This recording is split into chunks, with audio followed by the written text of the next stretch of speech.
Buongiorno carissimi amici e bentrovati. Oggi siamo a venerdì 21 maggio e questo è un nuovo appuntamento con la rassegna stampa di Radio Piave in Blu curata dai giornalisti dell'Amico del Popolo. In studio oggi ci sono io, Martina Reolon. Andiamo subito a dare uno sguardo alle principali notizie pubblicate sui quotidiani locali. Cominciamo con il Corriere delle Alpi.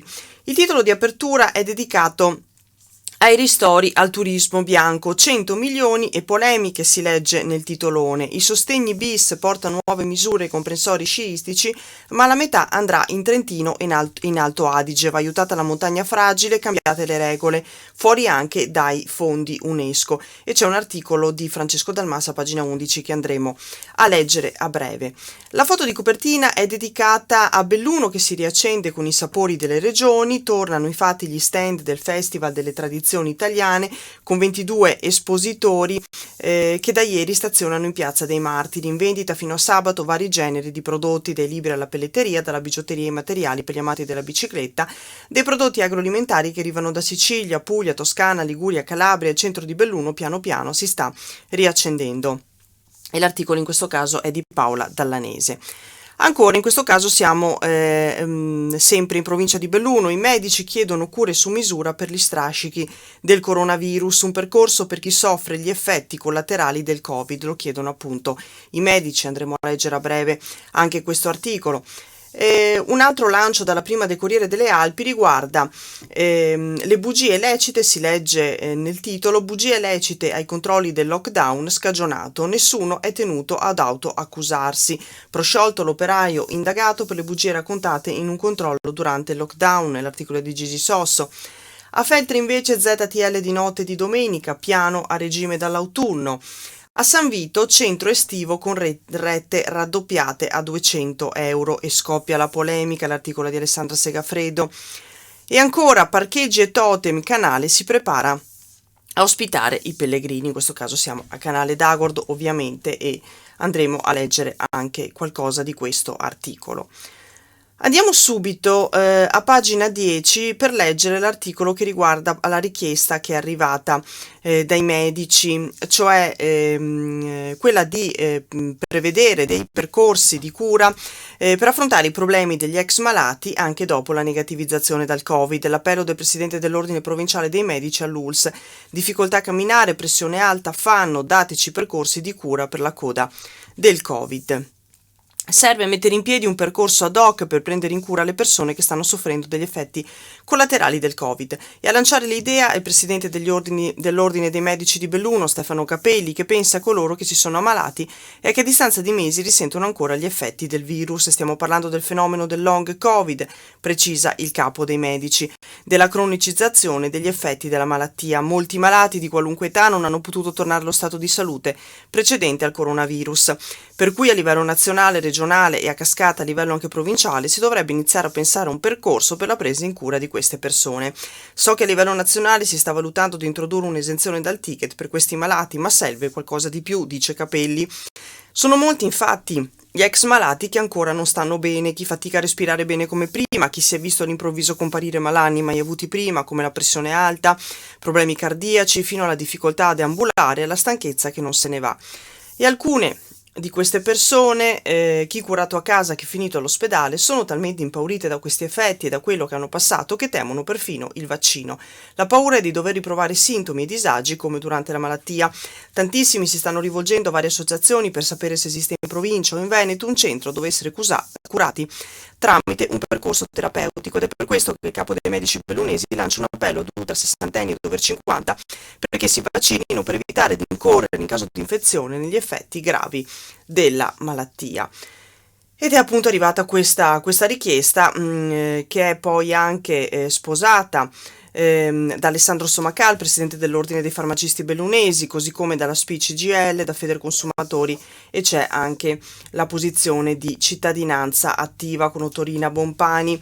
Credo che chi è stato malato e fatica a riprendersi non possa solo rivolgersi a medico di famiglia, credo che serva unire più competenze visto che il virus ancora per certi aspetti è nuovo appunto e poco conosciuto. Cambiamo ambito, però restiamo sempre all'interno della questione coronavirus. Siamo a pagina 11, altri 100 milioni per la montagna. La metà andrà a Trento e Bolzano, si legge nel titolone. Rabbia bellunese. Sul decreto sostegni bis, ancora discriminati, la montagna fragile va aiutata, si legge nel sommario, l'articolo è di Francesco Dalmas. Altri 100 milioni per la montagna, ma 46 finiscono alle province di Trento e Bolzano. Lo prevede il decreto sostegni bis, varato ieri dal governo, e subito scoppia la polemica. Sono gli stessi parlamentari bellunesi a ricordare che dei primi 700 milioni messi in conto dal decreto sostegni 1, solo 61 arriveranno in Veneto e si spera 55 nel bellunese, mentre l'Alto Adige ne riceverà 228 milioni e la provincia di Trento 140. Anche se il ministro per i rapporti con il Parlamento, Federico D'Incà, invita a considerare il bicchiere mezzo pieno anziché quello mezzo vuoto. Il decreto sostegni bis, appena approvato dal Consiglio dei Ministri, prevede ulteriori 10 milioni di euro per il 2021 a favore dei comuni montani del Veneto. È un nuovo segnale di attenzione, dice appunto D'Incà. Ho già protestato con il ministro delle regioni, Maria Stella Gelmini, dice invece l'onorevole Dario Bond di Forza Italia, perché in questo modo si discrimina ancora una volta la montagna più fragile. Il decreto sostegni mette in conto 50 milioni anche per le città d'arte con siti UNESCO, tagliate fuori ancora una volta le Dolomiti, guarda caso, con prenotazioni da tutto il mondo, dice ancora Bond. E per Luca De Carlo, parlamentare di Fratelli d'Italia, pare evidente la disparità di trattamento tra l'Alto Adige e il Veneto, per cui vanno introdotte immediatamente anche le aree sciistiche e non solo i comprensori. Molto perplesso si dichiara anche l'onorevole Roger Domenic, convinto che in fase di dibattito parlamentare la distribuzione ipotizzata sia radicalmente da cambiare, dice appunto l'onorevole del PD Roger Domenic. Andiamo avanti e ci spostiamo alla prima pagina di Belluno. È la notizia di cui abbiamo letto prima al lancio, un caso finito in tribunale, mentì agli agenti nel lockdown ma per il giudice non c'è reato. L'automobilista aveva sostenuto di essere fuori per lavoro, smentito dalle verifiche. Il principio della sentenza è che nessuno può essere obbligato ad autoaccusarsi. L'articolo è di Gigi Sosso. Mentire alla pattuglia durante il lockdown non è reato. Non luogo procedere per scioglimento per un operaio di Borgo Valbelluna finito in tribunale per l'ipotesi di reato di falsa attestazione o dichiarazione a pubblico ufficiale. Per il giudice nessuno obbligato ad accusare se stesso. Nell'antica Roma l'avvocato Marco Tullio Cicerone avrebbe detto «Nemo tenetur se detegere». I colleghi dell'età contemporanea Ferruccio e Davide Rovelli avevano chiesto proprio proscioglimento sulla base di quanto aveva già stabilito il Tribunale di Milano. In subordine la derubricazione del reato in quello di mancata osservanza di un provvedimento dell'autorità. Questo perché, mentre la falsa attestazione è punita con una condanna da 1 a 6 anni di reclusione, la mancata osservanza è una contravvenzione e prevede l'arresto fino a 3 mesi o l'ammenda fino a 206 euro. L'imputato può cavarsela con l'oblazione, cioè con il versamento di 103 euro. In prima battuta il giudice si era riservato per studiare bene le carte. Ieri mattina non solo ha sentenziato ma ha anche motivato, e le motivazioni sono un po' più sofisticate ma si possono riassumere con le possibilità concesse anche all'imputato quando viene interrogato in tribunale. Non giura di dire tutta la verità, quindi a differenza del testimone può mentire al pubblico ministero e al giudice, altrimenti farebbe prima a confessare. Questo significa che i controlli coordinati dalla prefettura e delegati a polizia, carabinieri e finanza non sono serviti, si legge nell'articolo. Tutti quelli che sono stati sanzionati per aver dichiarato il falso nell'autocertificazione prevista dall'ultimo decreto del Presidente del Consiglio dei Ministri possono fotocopiarsi la sentenza e tante grazie all'avvocato, si legge ancora. Ricordando che l'operaio di Borgo Valbelluna aveva dato nome e cognome agli accertatori, tirando fuori il documento, poi alla domanda su dove stesse andando in pieno lockdown aveva dichiarato che si stava recando al lavoro, poi invece si era scoperto che aveva mentito, appunto, ma come si legge in questo articolo, per il giudice non c'è reato. Andiamo avanti, a pagina 19 parliamo in questo caso di cultura. Il titolone recita «Pienone al Comunale nel segno di Buzzati, la magia del teatro è finalmente tornata. 300 spettatori per il primo spettacolo post pandemia, grande soddisfazione per il circolo Cultura e Stampa». L'articolo è di Ivan Ferigo. Prima con Pienone nel segno di Dino Buzzati, 300 spettatori, la massima capienza consentita dai protocolli per la ripresa dal vivo del Teatro Comunale. Un successo enorme e un'emozione fortissima, suggellati alla perfezione dall'intensa interpretazione. Il reggimento parte all'alba offerta da Giuseppe Nitti. Grande soddisfazione da parte di Luigino Boito, del Circolo, presidente del Circolo Cultura e Stampa, e di Tiziana Pagani Cesa alla guida della Fondazione Teatri delle Dolomiti, un segno di ripartenza appunto del mondo della cultura bellunese. Andiamo nelle pagine di Feltre. In autunno la ZTL in cittadella durante la notte e la domenica. Piano del traffico. Previste agevolazioni per i residenti e proprietari delle seconde case. Non cambia nulla in via 31 ottobre, dove le limitazioni valgono 24 ore su 24. L'articolo è di Roberto Curto. Zona traffico limitato, tutto confermato nella parte bassa da via 31 ottobre fino a Porta Imperiale, novità in vista per il centro storico che diventerà a misura di residente. Tutto entrerà a regime dal prossimo autunno per andare a completare il piano generale del traffico urbano che ha preso le mosse con il secondo mandato di Perenzin. E proprio il sindaco era presente ieri insieme all'assessore Walter Bonanna alla conferenza stampa di presentazione di quelle che sono le novità. In autunno infatti entreranno in funzione i varchi elettronici in via 31 ottobre a semaforo di Portoria, mentre in via Valderoa funzionerà un sistema con telecamere in quanto la strada è considerata via esclusiva di accesso alla ZTL per i residenti del centro storico. L'operazione va a braccetto con una riorganizzazione dei permessi e degli stalli per il parcheggio. La cittadella è la zona dove si concentrano le novità. La zona a traffico limitato funzionerà dalle 20 alle 7 da lunedì al venerdì e dalle 20 del sabato fino alle 7 del lunedì, quindi comprendendo l'intera giornata di domenica. L'obiettivo è quello di decongestionare il centro storico alle auto nello spirito della zona traffico privilegiato pedonale in vigore da alcuni anni. Sottolineano appunto sia il sindaco Perenzin che l'assessore Bonan. Andiamo avanti e ci fermiamo a pagina 27 per leggere la notizia che riguarda invece Canale d'Agordo. Parcheggi e totem turistici, al via il piano da 1 milione. Si prevede di migliorare l'accesso al paese e alla casa natale di Papa Luciani. A Gares è prevista un'area di sosta per evitare disagi nei mesi di maggiore afflusso. In questo caso l'articolo è di Gianni Santomaso. 2 totem indicheranno l'approssimarsi a Canale d'Agordo per chi, proveniente da nord o sud, percorrerà la 346 del passo San Pellegrino. L'ingresso alla casa natale di Papa Luciani verrà sistemato e a Gares verrà realizzato un parcheggio che dovrebbe risolvere l'annoso problema della sosta delle auto nei periodi di maggior afflusso turistico. Il comune di Canale d'Agordo ha pubblicato nelle scorse settimane l'avviso di manifestazione di interesse per la partecipazione al bando per l'appalto delle opere comprese nel lotto 2 del progetto di riqualificazione urbana. Un progetto che complessivamente ammonta a 1 milione di euro, ma che è diviso in 2 parti. Il lotto 1, spiega l'assessore ai lavori pubblici Massimo Murer, riguarda la realizzazione del parcheggio nel capoluogo sulla destra, subito dopo il ponte. Il lotto 2 invece interessa la realizzazione dei parcheggi a Garessi, miglioramento dell'ingresso alla casa natale di Papa Luciani e il posizionamento di 2 totem. Quindi anche Canale d'Agordo si prepara ad accogliere persone che arrivano da fuori comune, turisti e visitatori. Ecco qui infine, leggiamo l'ultima notizia qui sul Corriere prima di passare al Gazzettino. Siamo a San Vito, raddoppia la retta del centro estivo, non riuscivamo a coprire le spese. Il comune deve fare i conti con l'esborso per la scotter, l'ex sindaco De Bon, il servizio non pesi sulle famiglie. L'articolo è di Alessandra Segafredo. Raddoppiate le rette del centro estivo è polemica. In questi giorni è arrivato l'invito ai genitori che hanno i figli alla scuola materna di iscriverli al centro estivo. La sorpresa è che la retta passa da 100 euro al mese a bambino dell'estate scorsa a 200 euro. In tempi di crisi dovuti alla pandemia, spiegano i genitori che si sono lamentati, vedere un raddoppio della rete è stato uno shock. Noi mandiamo i bambini al centro estivo perché dobbiamo lavorare, al mentre li terremo in vacanza a casa. Ci siamo rivolti al comune e speriamo che ci venga incontro. Il centro estivo infatti è comunale. Stiamo valutando come poter fare, spiega il sindaco Emanuele Caruzzo. Mi hanno già chiamato alcune mamme. Gli uffici mi hanno detto che la rete era troppo bassa e non si coprivano le spese. Ora verifichiamo la possibilità di intervenire ulteriormente per abbattere i costi, ma non è semplice. È intervenuto anche l'ex sindaco Franco De Bon dicendo che si tratta di un servizio fondamentale e non si possono continuare a garantirlo andando a pesare nelle tasche dei cittadini.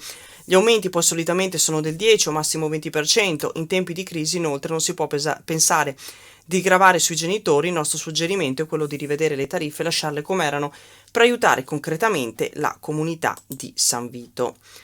Si legge ancora nell'articolo.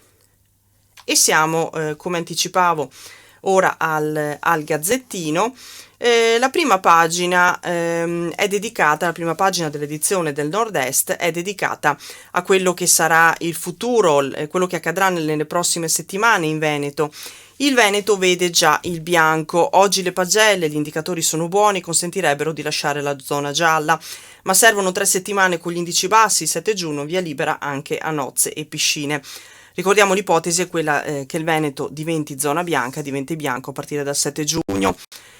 Alla stessa data nelle rispettive regioni riapriranno in anticipo le piscine, appunto, anche se solo al chiuso, senza aspettare luglio, e potremo spostarci sempre in anticipo rispetto alla data prevista del 15 giugno. Il verdetto, come ogni settimana, viene deciso il venerdì per il lunedì seguente e per essere bianchi servono 3 verdetti consecutivi. Ecco, oggi siamo al primo. In base ai dati che la Regione del Veneto ha presentato a Roma, questa settimana il Veneto sarebbe già in bianco. Insomma, i dati sono più che buoni. Giusto per fare un esempio, nelle ultime 24 ore sono stati fatti 32.273 tamponi tra molecolari e rapidi, tutti i test effettuati a contatti ravvicinati di persone trovate positive. Ebbene, i contagi trovati sono solo 293, lo 0,9% si legge in questo articolo che poi in questo lancio che poi rimanda all'articolo all'interno. Ci spostiamo alla prima pagina di Belluno e andiamo a leggere appunto quello che riporta l'altro quotidiano locale, il Gazzettino, per quanto riguarda la realtà bellunese. Il titolone di apertura è dedicato ai medici Novax, pressioni sull'ordine. Il presidente Capelli rivela di aver ricevuto le diffide di alcuni colleghi. Aspettiamo dall'ULSS i nomi dei non vaccinati. E poi andremo a leggere l'articolo di Davide Piol. Giro d'Italia fra Belluno e Cortina, la tappa decisiva, e a questo argomento sono dedicate 5 pagine speciali con informazioni, interviste e curiosità.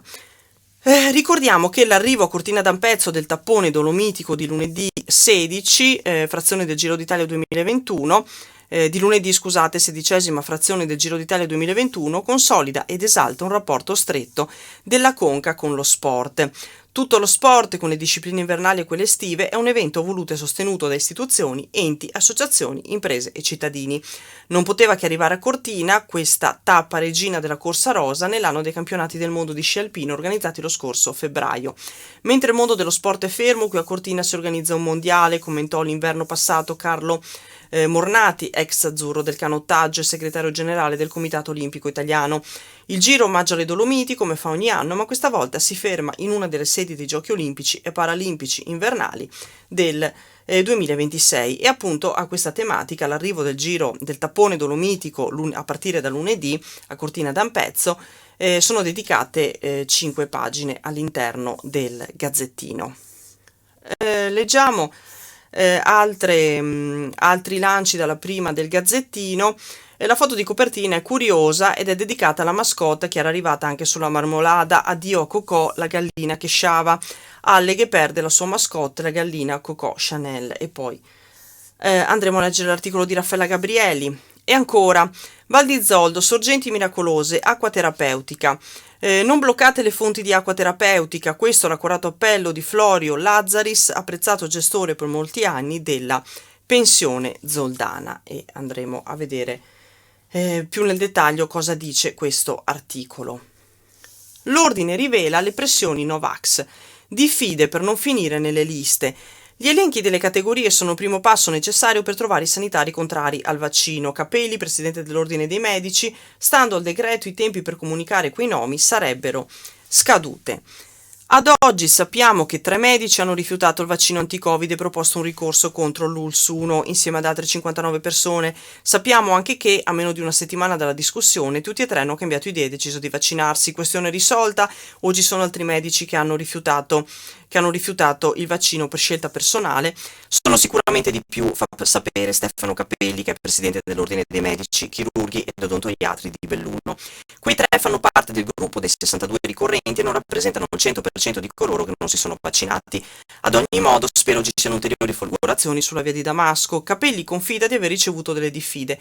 Gli sono arrivate qualche giorno prima di inviare alla Regione l'elenco degli iscritti all'ordine, così come previsto dal decreto legge 44 del 1° aprile. Qualcuno non voleva comparire nella lista per evitare di ricevere l'invito dell'ULSS a mettersi in regola e la successiva possibile sospensione. Le lettere sono state inviate a tutti i non vaccinati e l'ordine è in attesa di comunicazioni da parte dell'azienda sanitaria. Stando al decreto legge, i tempi sarebbero scaduti, precisa ancora Capelli, 5 giorni per chiarire la posizione, poi partono le procedure di sospensione. 5 giorni per chiarire le procedure, poi partono la posizione e poi partono le procedure di sospensione dalla mansione. Per me è incomprensibile chi non si vaccina ed è medico. In 40 anni di lavoro ho sempre ragionato con noi per togliere il problema a qualcuno, ovvero il malato. Se si ragiona con l'io non si va da nessuna parte. Queste persone che non si vaccinano, pur essendo laureati in medicina, non sono medici, dice appunto Capelli. L'alternativa alla sospensione è lo spostamento in attività che non siano a diretto contatto con il pubblico, ma dove può essere spostato un medico, dovrà essere lasciato a casa, non vedo altre possibilità, conclude Capelli. Inoltre, qualsiasi attività svolga, non si parla solo di rischio nei confronti della parte fragile, ossia i pazienti, ma anche di tutti quelli che sono intorno e che magari non possono essere vaccinati per problemi sanitari, dice ancora Capelli. Le medesime domande possono essere rivolte alla categoria degli infermieri, ma nel ricorso ne compaiono ben 19, ma quanti sono in realtà? Attualmente non abbiamo ricevuto nessun tipo di comunicazione per poter procedere con quello che prevede la norma, dice Luigi Pais dei Mori, presidente dell'Ordine degli Infermieri della provincia di Belluno. Per quanto riguarda il ricorso, dico questo: se 3 medici hanno ritenuto necessario uscirne, è auspicabile che lo facciano anche gli infermieri. Vorrei che riflettessero su quali possono essere le possibilità di vittoria a fronte delle ulteriori conferme scientifiche sulla validità del vaccino, dice ancora Pais dei Mori, e questo è appunto un articolo, come dicevamo, a firma di Davide Piol. Leggiamo ancora qualche articolo prima di chiudere. La zona ZTL l'abbiamo letta prima sul Corriere delle Alpi. C'è appunto questo lungo approfondimento che riguarda il Giro d'Italia, queste 5 pagine che raccontano quello che è il tappone dolomitico, l'evento mondiale che arriva in provincia, appunto. Non bloccate le fonti d'argento, quell'acqua è terapeutica. Cambiamo argomento, siamo in Val di Zoldo. Lazzaris lancia l'allarme per la sorgente zoldana di Fordela, a rischio per lavori. Non bloccate le fonti di acque terapeutiche in valle, questo l'accurato appello di Florio Lazzaris, apprezzato gestore per molti anni della pensione zoldana. Con lui anche molti cittadini zoldani che lanciano un grido d'allarme per un tesoro che potrebbe essere a rischio. In una delle sue escursioni Florio si è accorto che alcune sorgenti di acqua di Flor de la, la zona che costeggia la montagna salendo dal canale sulla sinistra verso Forno, rischiano di andare perse a causa di alcuni lavori di terrazzamento. Si tratta proprio delle sorgenti che suo padre raccontava dovessero diventare le fonti per lo stabilimento idroterapico progettato oltre un secolo fa, ma poi mai realizzato per i conflitti mondiali. La Venna d'Argento doveva essere una sorta di spa in Val di Zoldo con acqua dalle proprietà curative. La preoccupazione di Florio e dei residenti è che queste falde, che portano a valle acque dalle presunte proprietà benefiche, siano compromesse da lavori frettolosi, e c'è questo articolo di Loredana Prabaldi.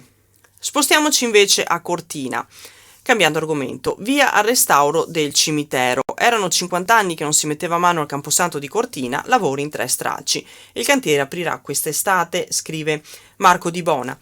Saranno suddivise in 3 anni le opere di manutenzione straordinaria e restauro del cimitero di Cortina che inizieranno quest'estate.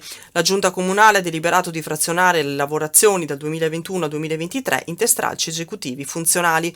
L'esecutivo ha approvato il progetto definitivo ed esecutivo il 18 maggio, dopo che il progetto di fattibilità era stato votato lo scorso mese di marzo.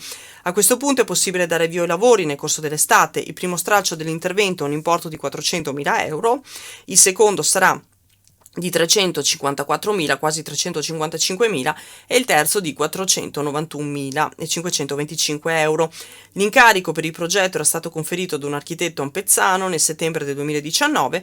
Il progettista ha redatto una ricerca storica risalita alla prima costruzione del cimitero, che fu inaugurato nel 1834. Sono state quindi analizzate le modifiche successive del 1929. Una cinquantina di anni fa ci fu l'ultimo intervento, nel 71 ci fu un importante ampliamento del Camposanto nella parte a sud, quindi dopo 50 anni si va a intervenire nuovamente sul cimitero di Cortina.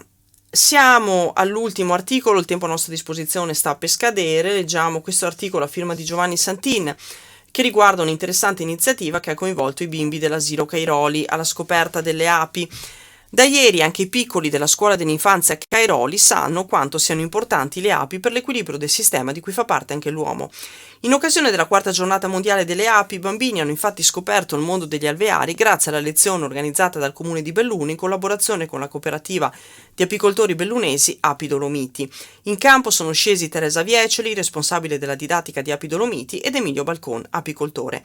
Accompagnati dalla loro professionalità, i piccoli del Cairoli hanno così potuto vedere dal vivo un'arnia didattica, la struttura dell'alveare, il ruolo di ogni ape all'interno di questo sistema e come è organizzata la vita di ogni singolo individuo all'interno di questo complesso sistema. Il tutto in occasione della giornata mondiale delle api che si è tenuta, che ricorreva proprio nella giornata di ieri. E con questo articolo abbiamo concluso. Vi aspettiamo puntuali domattina alle 8:30 su Radio Piave e poi anche in video sulla pagina Facebook dell'Amico del Popolo. Grazie a tutti per l'ascolto, grazie a voi tutti che ci seguite. Un buon venerdì, una buona giornata, un buonissimo fine settimana e a prestissimo. Grazie ancora, arrivederci.